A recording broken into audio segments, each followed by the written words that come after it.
I make this tangent with absolute acceptance of the fact that ArenaNet may, and probably will, render first third of it obsolete either by the end of the week or the month.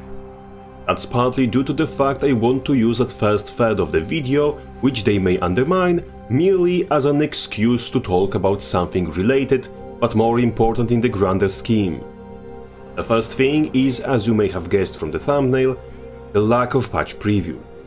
With latest roadmap we were teased to a possibility of major balance patch before end of January. Following the pattern of how early Arena used to preview patch notes, we'd expect to know the details just before or just after Christmas. But as of making this video, there is no patch preview yet. This may mean one of three things. Either ArenaNet decided to push the patch a little further into the future, or they have enough people still on holiday break not to attempt anything involving potentially pissing off the community, or they decided to part ways with the idea of previewing patches whatsoever. As much as you may recoil at the very idea of Arena doing so, that last option does hold merit on multiple levels. For starters, previewing patches is not necessarily a common practice in the gaming industry, quite the opposite to be frank. And that unusual practice only makes sense if they are going to implement changes to the patches based on feedback received. And here's where the issues begin. Let's for example take the mechanic as disruptive to the game as Necromancer's Transfusion was.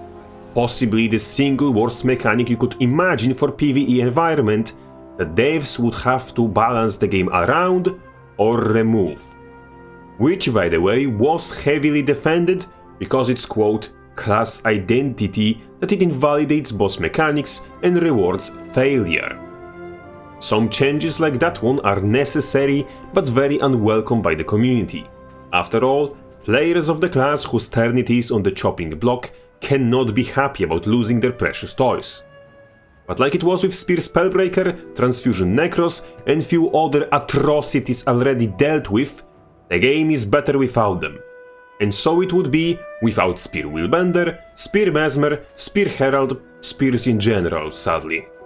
As well as few horseshit relics like Akim and Stormsinger, which were introduced without a care about competitive integrity, or whole-ass universal mechanics like stealth, confusion, instant traversal, and few others which led to the decay of competitive modes we experience as of late. Ripping out few of these would be necessary to make this game into something I could unironically recommend to people, but would also make people directly benefiting from those mechanics incredibly upset. And if something obviously has to be done, despite community's feelings, then what's the point on gathering feedback about it? Furthermore, a month is not enough to properly iterate on feedback. You may remember Warrior's Spear, its beta performance, and its release performance. ArenaNet fixed a lot of Spear's initial blatant problems, but did not tackle the issues stemming from how one specific elite spec synergized with Spear's utility, and could never possibly tackle the problems stemming from existence of relics that weren't in the beta, so we couldn't give feedback on them. The feedback from the beta therefore ended up being completely wasted, as combination of Spellbreaker, Spear and Relic of Rivers still turn out to be something we'd like to call horse shit. And if the beta happening 3 months before initial release doesn't give ample time and ample intel to fix the problems before they hit live, how the fuck the same bunch of bozos going haywire can give, receive and iterate on feedback with third of the time, and no actual beta to test changes in actual game environment? Even further than this, mains of different classes adjust to new tools in different paces. Warrior players pick up their new tools almost immediately through the magical power of something called reading comprehension, but the rest of the cast doesn't seem to figure their weapons out in first 3 months from receiving them, let alone within 1 week beta event takes. Almost as if third of PvP community was stupid or purposefully played stupid, not to get their toys nerfed before damage can be done. All of which summarize into one big argument of patch previews and beta weekends not serving the purpose they're supposed to.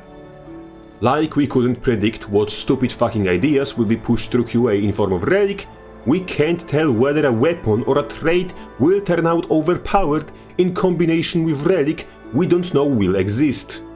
Average time between preview and patch hitting live is too short to give proper feedback and to iterate on it properly, meaning any good iteration would still be done through after patch hotfix. And on top of this, there are changes that should be done which community at large disagrees with and will go to war over, as whole blanket mechanics like stealth, boons and conditions are few of the biggest points of contentions in this game's overall design. It doesn't really make sense for ArenaNet to preview patches.